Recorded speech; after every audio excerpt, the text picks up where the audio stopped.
Buenas tardes, respetables hermanos y hermanas. De nuevo está con ustedes el hermano Alexander Castellanos desde la Iglesia de Cristo en la República de El Salvador. Transmito a través de Mensaje para Salvación y también aunado con el Alumbrador Cristiano y nuestro propio sitio web www.iglesiadecristo.xyz. Recuerden que los días lunes hemos estado estudiando la epístola de Santiago y hoy veremos la lección número 30. Esta lección será la última de este estudio. Gracias a nuestro Dios que tanto a mi esposa como a mí nos ha permitido el llegar al final de este estudio.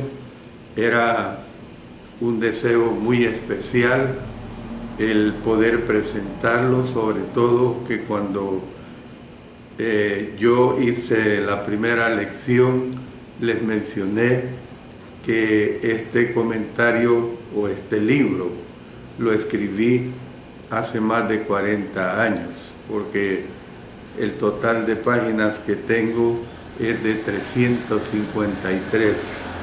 Gracias a Dios, pues hoy, 28 de abril, año 2025, llego a la conclusión de este estudio. Siempre les digo, hermanos y hermanas, que los estudios están disponibles permanentemente en YouTube y les digo la forma como pueden encontrarlos. Usted digite la epístola de Santiago, lección número 1, Alexander Castellanos, y así sucesivamente hasta llegar a la lección número 30. Les doy un avance. Lo hago ahorita, lo haré al final del estudio también. El siguiente estudio que estaré presentando el lunes 5 de mayo será acerca del libro de Isaías. Es un estudio realmente muy hermoso.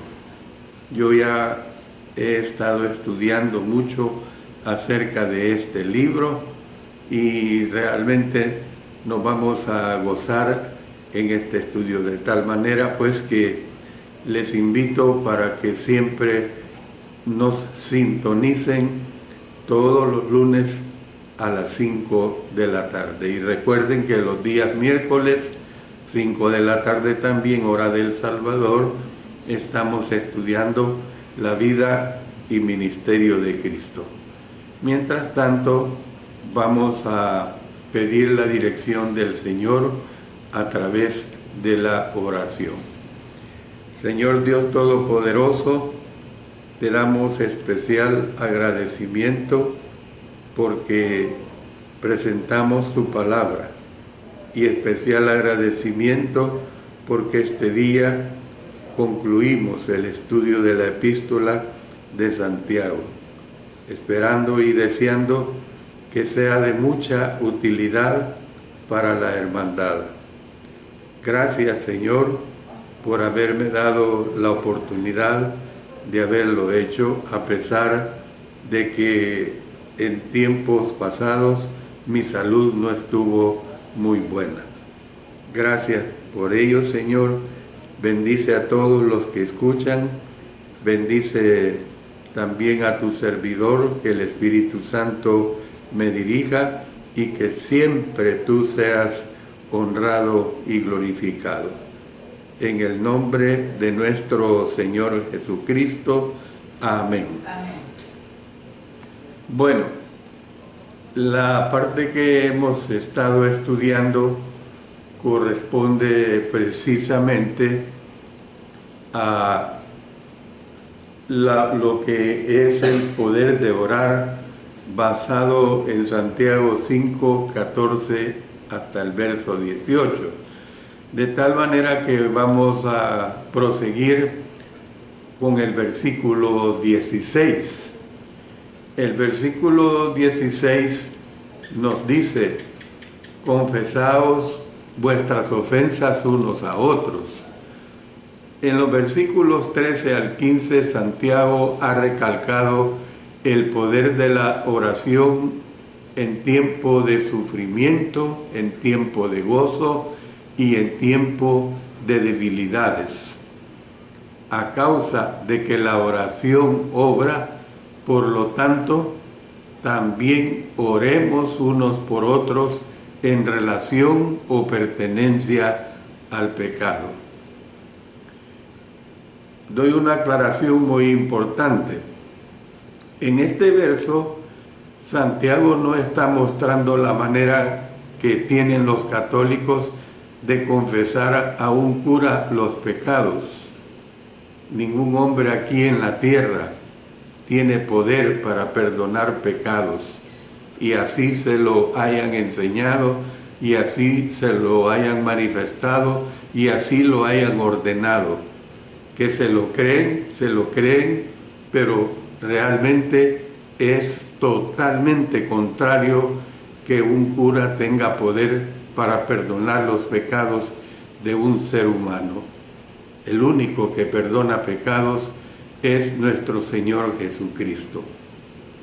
En el contexto inmediato, las personas envueltas son los ancianos y un hermano débil. Y aquí, unos a otros, no está restringido o limitado, mientras que la confesión a todos al mismo tiempo, los hermanos, no es erróneo, no es demandada por el texto, es decir, el edificio de la iglesia o un cuarto de oración, etcétera, donde usted desee orarle al Señor y pedir el perdón de sus pecados. El Hijo de Dios puede tener acceso a Dios en todo tiempo y puede por lo tanto confesar sus pecados en cualquier tiempo o en algún lugar. Esto es lo hermoso de cada cristiano siendo un sacerdote. Por eso el apóstol Pedro nos dice en su primera carta 2:5: vosotros también como piedras vivas, sed edificados como casa espiritual y sacerdocio santo, para ofrecer sacrificios espirituales aceptables a Dios por medio de Jesucristo. Y el verso sigue diciendo de esta manera: y orar unos por otros. Este es el resultado natural de confesar o revelar sus culpas, o sea, sus pecados, a otro. O sea, el resultado es la oración. En vez de refutarle, llevarlo hacia abajo, empequeñecerlo, juzgarlo, hablar acerca de él u otra cosa cruel, nosotros debemos orar unos por otros. Hay algo limpiador para un corazón abierto, y la oración de fe que restaura el alma y produce nuevo ánimo para servir al Señor. Y esto es especialmente verdadero si los ancianos están envueltos. Ellos son hombres, son personas maduras y cuidan de nuestras almas. Y luego el versículo 16 sigue añadiendo lo siguiente: para que seáis sanados. Este es el último propósito de la confesión y la oración. La palabra traducida sanados es la palabra griega yaomai. Se lo repito, la palabra griega yaomai, que es la palabra sanados, y significa 4 cosas. Significa remediar, significa curar, significa revivir, significa recuperar. En Mateo 15:28 nos dice lo siguiente: entonces respondiendo Jesús dijo, grande es tu fe, hágase contigo como quieres. Y su hija fue sanada desde aquella hora. Y otros lugares se refiere a la cura física. En los siguientes pasajes es usada en referencia a salud espiritual. Fíjese la diferencia de lo que vamos a leer ahorita. Juan 12:40 dice, cegó los ojos de ellos y endureció su corazón para que no vean con los ojos y entiendan con el corazón y se conviertan y yo los sane. Hechos 28:27, porque el corazón de este pueblo se ha engrosado y con los oídos hoy oyeron pesadamente y sus ojos han cerrado para que no vean con los ojos y oigan con los oídos y entiendan de corazón y se conviertan y yo los sane. Hebreos 12:13, y haced sendas derechas para vuestros pies, para que lo cojo no se salga del camino, sino que sea sanado. Primera Pedro 2:24, quien llevó él mismo nuestros pecados en su cuerpo sobre el madero, para que nosotros, estando muertos a los pecados, vivamos a la justicia, y por cuya herida fuisteis sanados. Entonces, ¿qué es lo que vemos? Que la oración revive a uno que ha pecado. El versículo 16 termina diciendo lo siguiente: la oración eficaz del justo puede mucho. Y esto es muy hermoso. Yo me siento atribulado, yo siento que he pecado, yo siento una necesidad y conozco hermanos que son fieles, que son íntegros. Yo con toda libertad les puedo pedir, hermano, oren por mí. Necesito sus oraciones. Por eso es que dice, la oración eficaz del justo puede mucho. Es decir, hay poder en una oración pronunciada por un hombre justo. Yo recuerdo hace como unos 35 o 40 años que vino el hermano Sinclair de la Western Christian Foundation y una de las giras fue a la ciudad de Usulután y él presentó un mensaje y este mensaje que fue traducido y resulta que ahí ya era como el mes de junio y no caía una tormenta. Y los hermanos dijeron, hermano, por favor, ore para que el Señor envíe la lluvia. Y el hermano Sinclair oró de inmediato, era un anciano ya como de unos 83 años. Y créanmelo, hermanos, que en el momento cayó una tormenta realmente impresionante. Por eso es que tenemos que entender, pues, que la oración eficaz del justo puede mucho. En el capítulo 1, Santiago enseñó que un hombre de doble ánimo no puede recibir respuesta a sus oraciones. En este verso justamente enseña lo opuesto. El justo está seguro que recibirá respuesta.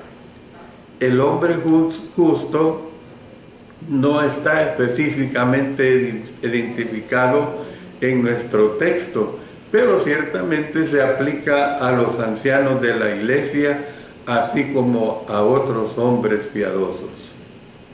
Bueno, entremos al versículo 17, que viene aunado con la ilustración que les presenté del hermano David Sinclair.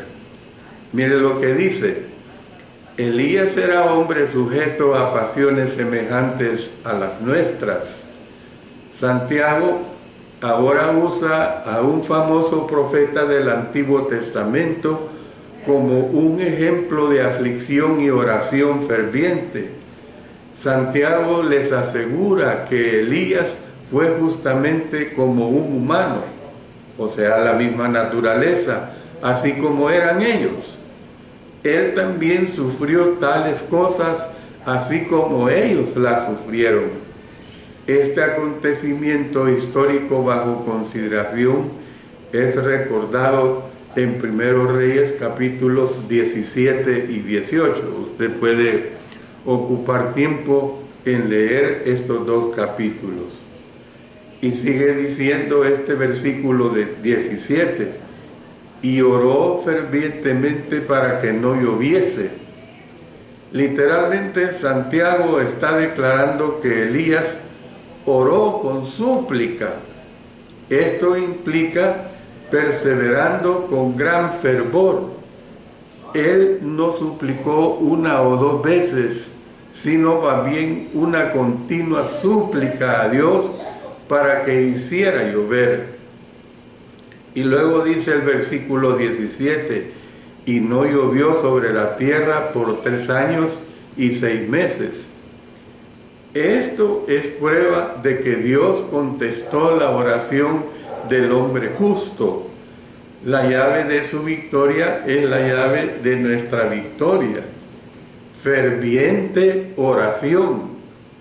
Dios continúa contestando nuestras oraciones que estamos orando con seriedad y fe, de acuerdo a su voluntad. Ore, por lo tanto, sin ninguna duda. Bueno, entremos al versículo 18. Y otra vez oró, y el cielo dio lluvia, y la tierra produjo su fruto. Del principio al final, la oración de Elías fue responsable por lo que pasó. Esto también es verdad en la vida de un cristiano. La oración sirve desde el principio de nuestra vida cristiana hasta el fin. Por lo tanto, el apóstol Pablo nos dice orar sin cesar.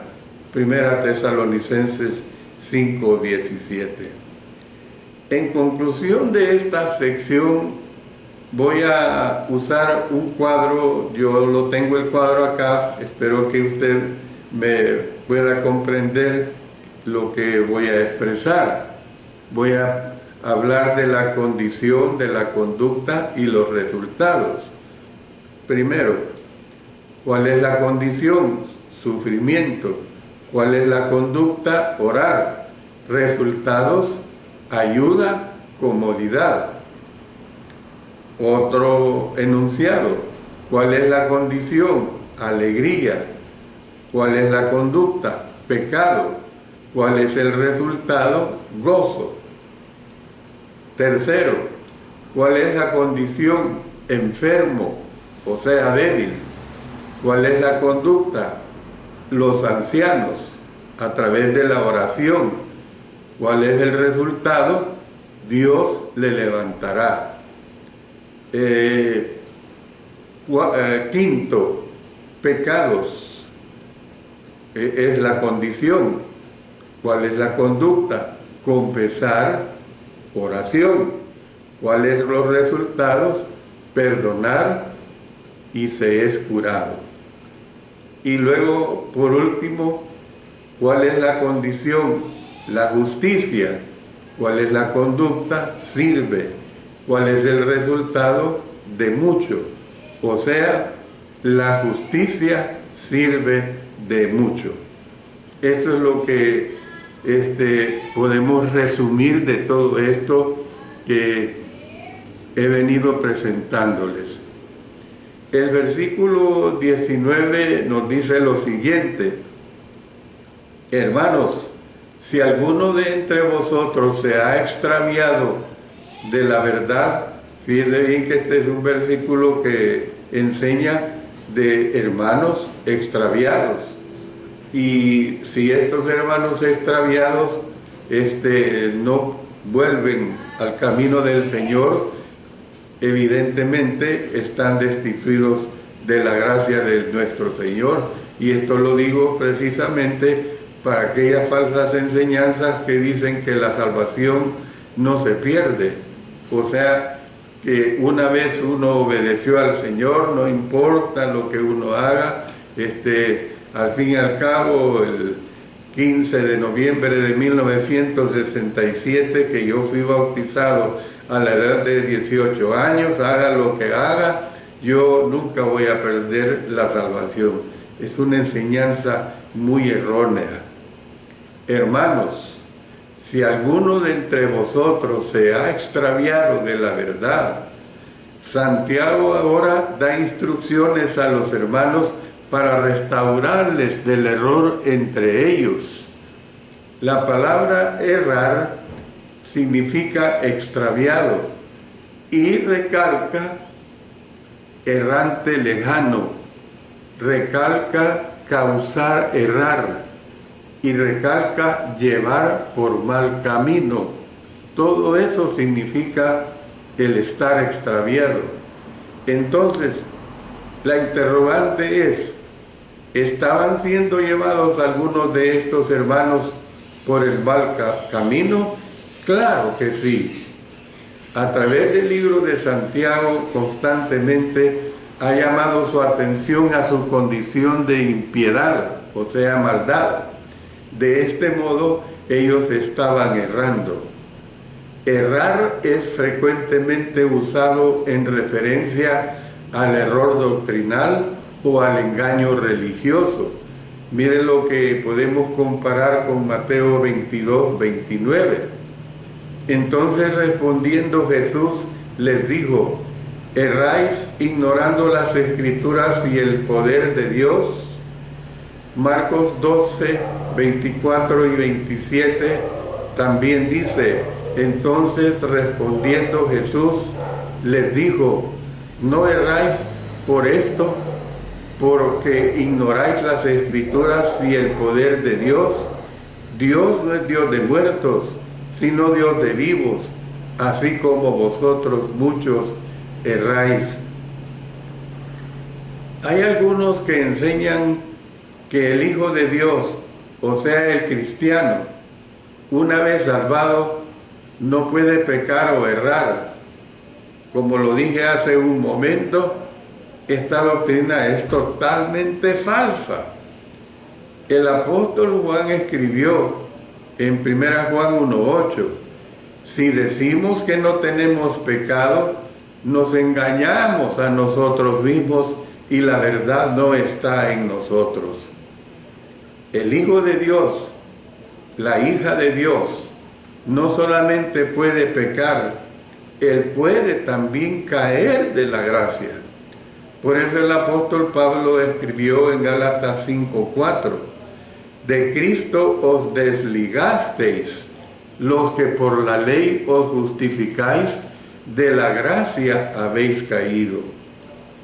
Juan escribió a toda la iglesia en Éfeso que ellos podían caer, y para ello vamos a leer la carta que está descrita en Apocalipsis capítulo 2, versículos 1 al 7, que es clarísima esta situación de el que se desvía del camino del Señor, realmente no puede ser bendecido.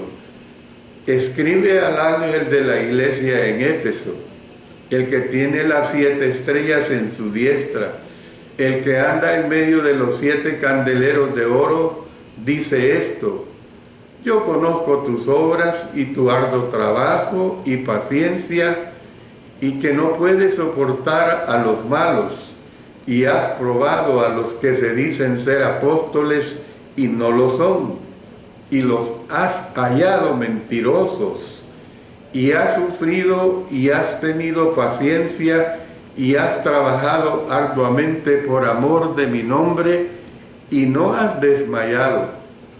Pero tengo contra ti que has dejado tu primer amor.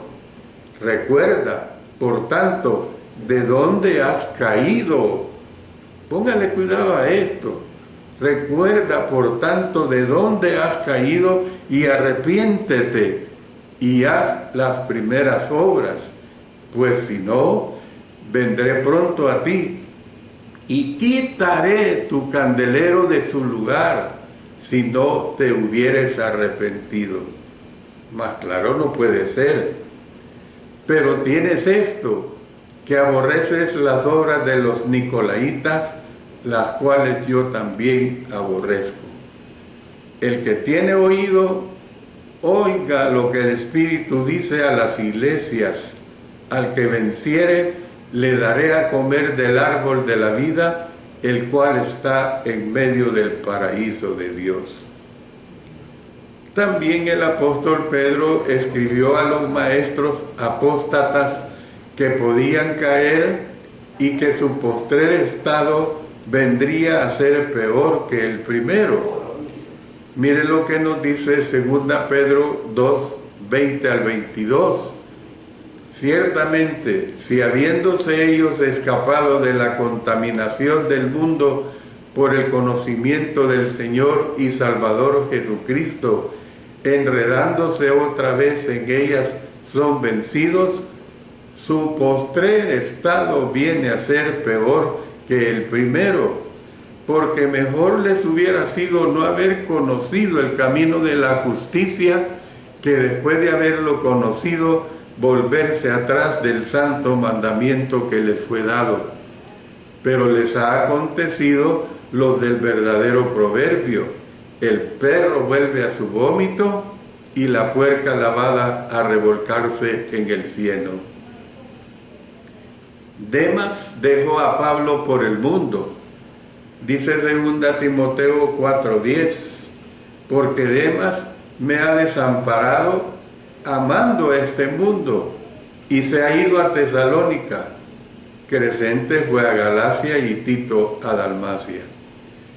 Judas cometió suicidio después de traicionar al Señor. Dice el libro de los Hechos 1:15 al 18. En aquellos días Pedro se levantó en medio de los hermanos, y los reunidos eran como 120 en número, y dijo: varones hermanos, era necesario que se cumpliese la escritura en que el Espíritu Santo habló antes por boca de David acerca de Judas, que fue guía de los que prendieron a Jesús, y era contado con nosotros, y tenía parte en este ministerio. Este, pues, con el salario de su iniquidad adquirió un campo, y cayendo de cabeza, se reventó por la mitad, y todas sus entrañas se derramaron. ¿Qué es lo que podemos decir de todo esto, hermanos y hermanas? Que la apostasía, lamentablemente, es posible. La apostasía, lamentablemente, es posible. Yo no quisiera decir esto, pero la Escritura lo dice claramente, y tenemos que prevenir a través de la misma palabra escrita, que es una realidad. El error en nuestro texto es en referencia a la verdad. La importancia de la verdad fue enfatizada por Jesús cuando dijo: y conoceréis la verdad, y la verdad os hará libres. Juan 8:32. Relativo a qué es la verdad, uno no es enviado a investigar sobre tropezaderos filosóficos o especulaciones.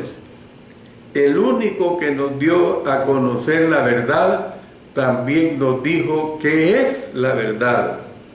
Jesús dijo: santifícalos en tu verdad, tu palabra es verdad. Juan 17:17. Por lo tanto, fue la verdad de la palabra de Dios que estos hermanos estaban errando, o de lo cual ellos estaban yendo por mal camino. La importancia de la verdad es revelada en el siguiente bosquejo. Y le voy a presentar al menos 10 de estos puntos que son bien importantes. Número 1, nosotros debemos amar la verdad. Dice 2 Tesalonicenses 2:10, y con todo engaño de iniquidad para los que se pierden, por cuanto no recibieron el amor de la verdad para ser salvos. Número 2, nosotros debemos obedecer la verdad. Gálatas 5:7, vosotros corríais bien. ¿Quién os estorbó para no obedecer la verdad? O sea, como cristianos, cristianas, tenemos que mantenernos obedeciendo la verdad. Número 3, nosotros debemos demostrar la verdad en nuestras vidas diarias. Dice 2 Corintios 4:1 y 2, por lo cual, teniendo nosotros este ministerio según la misericordia que hemos recibido, no desmayamos. Antes bien renunciamos a lo oculto y vergonzoso, no andando con astucia ni adulterando la palabra de Dios, sino por la manifestación de la verdad, recomendándonos a toda conciencia humana delante de Dios. Número 4, nosotros debemos hablar la verdad en amor. Efesios 4:15 nos dice, sino que siguiendo la verdad en amor, crezcamos en todo en aquel que es la cabeza, esto es Cristo. Número 5, nosotros debemos manifestar la verdad en una vida de amor. Dice la primera carta del apóstol Juan 3:18 y 19, hijitos míos, no amemos de palabra ni de lengua, sino de hecho y en verdad. Y en esto conocemos que somos de la verdad y aseguraremos nuestros corazones delante de Él. Número 6, nosotros debemos recordar que la verdad nos libera. Ya hemos leído este texto de Juan 8:32, y conoceréis la verdad y la verdad os hará libre. Es una libertad del pecado, no se refiere nunca a sistemas políticos de ninguna clase ni esclavitud, sino que está hablando de ser libres del pecado. Número 7, nosotros debemos recordar que la verdad fue dada por el Espíritu Santo. Juan 16:14 dice, aquellos hombres entonces, viendo la señal que Jesús había hecho, dijeron, este verdaderamente es el profeta que había de venir al mundo. Número 8, nosotros debemos alcanzar la verdad a toda costa. Dice el Proverbio 23:23, compra la verdad y no la vendas, la sabiduría, la enseñanza y la inteligencia. Número 9, nosotros no debemos vender la verdad, lo que ya dijimos en Proverbios 23:23. Y número 10, nosotros debemos recordar que tenemos que estudiar la verdad. 2 Timoteo 2:15, procura con diligencia presentarte a Dios aprobado, como obrero que no tiene de qué avergonzarse, que usa bien la palabra de verdad. Esto es lógico. Yo, para presentarme ante ustedes, tengo que estudiar la verdad escrita en las Sagradas Escrituras. Yo no puedo presentar invenciones personales, sino la verdad bíblica. Errar de la verdad, por lo tanto, es errar de la voluntad de Dios para su vida. Hoy, como nunca antes, nosotros necesitamos hombres y mujeres que se mantendrán de pie por la verdad y animarán a otros a hacer lo mismo de esta manera. Y mire lo que sigue diciendo este versículo 19. Y alguno le hace volver, dice.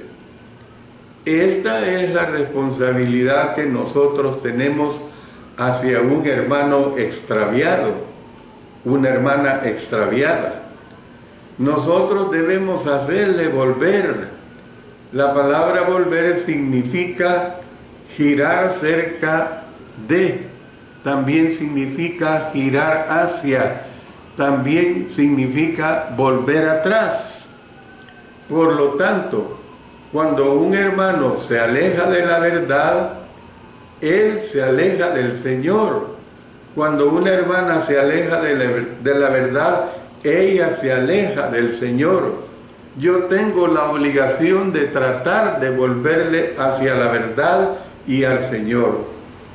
Esto destruye por siempre la idea sostenida por algunos que si un hermano cae, y lo vuelvo a enfatizar, usted debe dejarlo solo.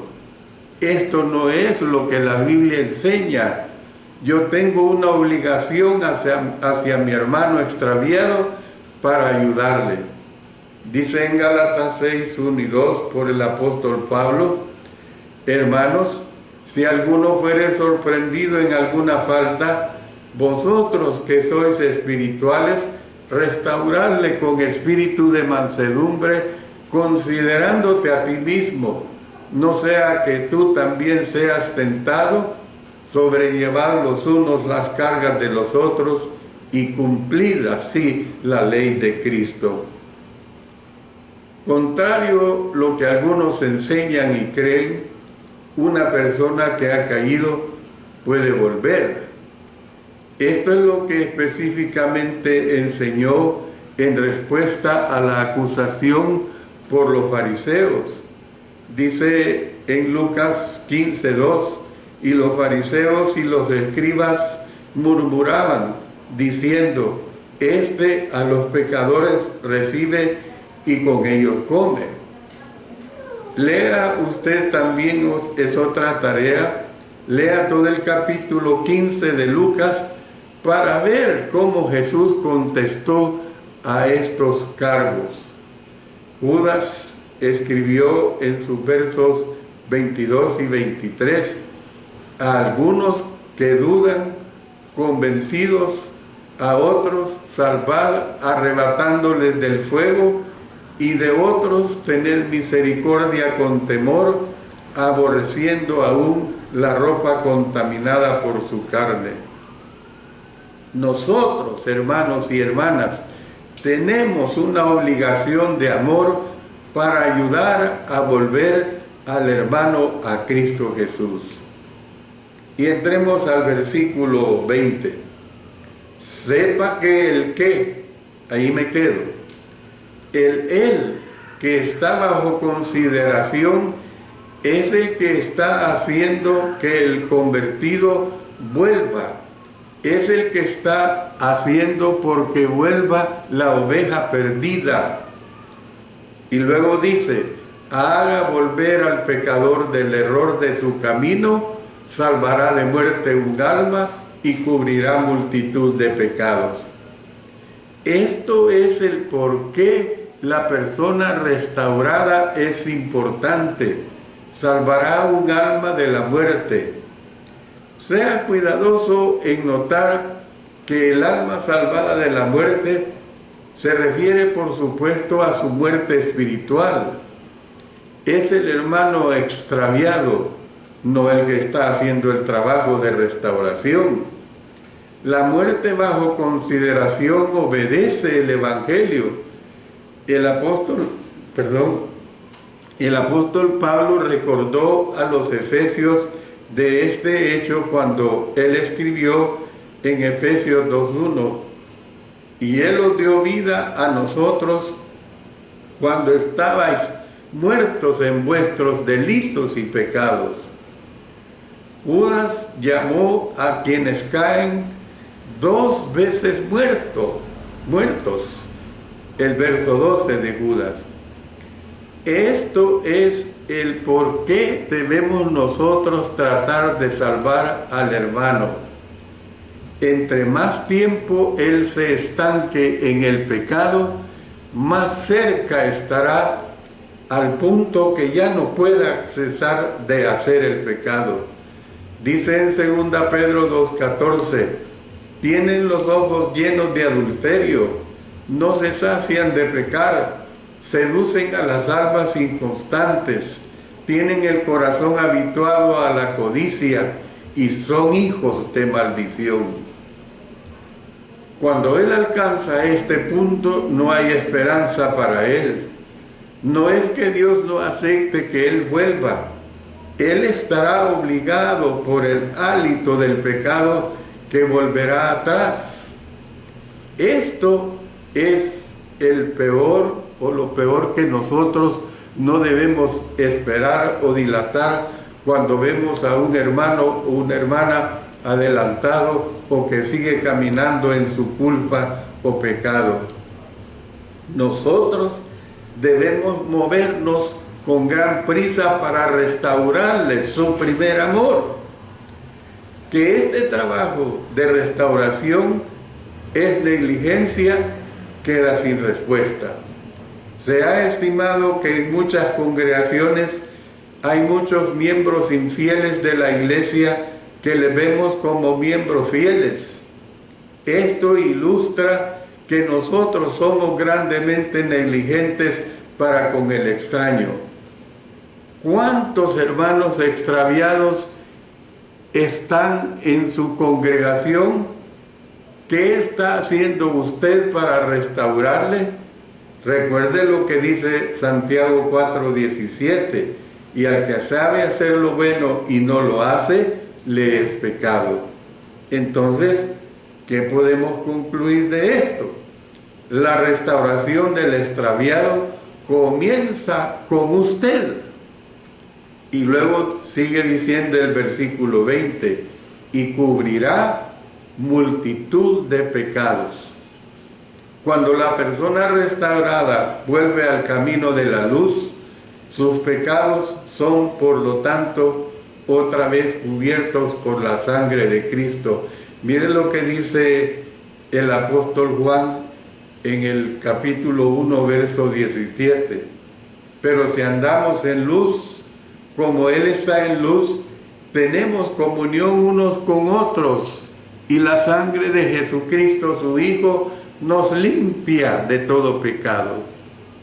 Con esto que voy a decir, termino mi disertación de esta última lección número 30 y mi disertación de todo el estudio de la epístola de Santiago. De este modo, cuando una persona es restaurada, él para de cometer los pecados. Por lo tanto, el cometer una multitud de pecados es prevenido. Esto es el por qué Jesús derramó su sangre, hermanos y hermanas. Que Dios nos dé sabiduría para ayudar a nuestros hermanos extraviados y débiles para volver al redil de seguridad y de limpieza. Dice el Proverbio 10:12, el odio despierta rencillas, pero el amor cubrirá todas las faltas. Y yo termino con este estudio con el verso 2 del capítulo 1, cuando empezamos el estudio, tened por sumo gozo. Eso es lo importante, hermanos, tener por sumo gozo. Que nosotros realmente seamos gozosos de nuestra vida en el Señor. Gracias doy a Dios, gracias doy a ustedes por su empeño en haber llegado acompañándome hasta el final de este estudio. Hermano, hermana, comparta estos estudios con la hermandad en general. Es tan fácil hacerlo por los medios electrónicos. Yo creo que vendrá a mucho bien que la congregación se beneficie con ellos. Termino pues diciéndoles a ustedes que realmente para mí ha sido un privilegio, siempre será un privilegio que el Señor me permita predicar su palabra. Y otra vez les digo, estén pendientes para el lunes 5 de mayo en el inicio del estudio del libro de Isaías, que les aseguro que se gozarán mucho, así como su servidor. Mientras tanto, vamos a dar gracias al Señor por haber concluido y dar gracias también, pedir por la hermandad en general que necesita de nuestra oración. Oremos. Señor Dios Todopoderoso, a ti y a nadie más que ti, damos las gracias por habernos llevado hasta el final de este estudio de la Epístola de Santiago. Que la hermandad aproveche cada una de estas enseñanzas. Permite pues que el siguiente estudio que he decidido llevar a cabo sea de mucho beneficio sobre el libro de Isaías. Tomamos en cuenta a muchos hermanos y hermanas. Oramos por Santa María Almonte, por Evelyn de Carranza, por Marina Chávez, por Zulema Valenzuela, por Marta García, por el hijo de la hermana Guadalupe de Ayala, viuda de Ayala, que está hospitalizada, por Lucrecio Mercado de la Dominicana, por la hermana Eloísa Reyes, por Mario Rosas, su esposa y sus 2 niños, por Vanessa Castellanos, salud y protección, también por Ligester, por su esposo, que consiga trabajo, por las viudas y viudos, por los recién bautizados, por la carretera de los Chorros que pronto pueda estar habilitada, por la Iglesia de Cristo en todo el mundo. Y oramos, Señor, porque Cristo venga. También oramos por la hermana Rosa Angulo y su hijo Emanuel. Y también nuestra oración es por mi esposa, que le sigas ayudando en todos sus problemas de salud. Por mí, Señor, porque tú sabes que está programada una operación de una de mis rodillas para alguna fecha de este año. Damos gracias, pues, por haber llegado al final de este estudio. Y pedimos, Señor, que siempre me des la fuerza moral, la fuerza espiritual especialmente, y la salud física para seguir diseminando tu palabra.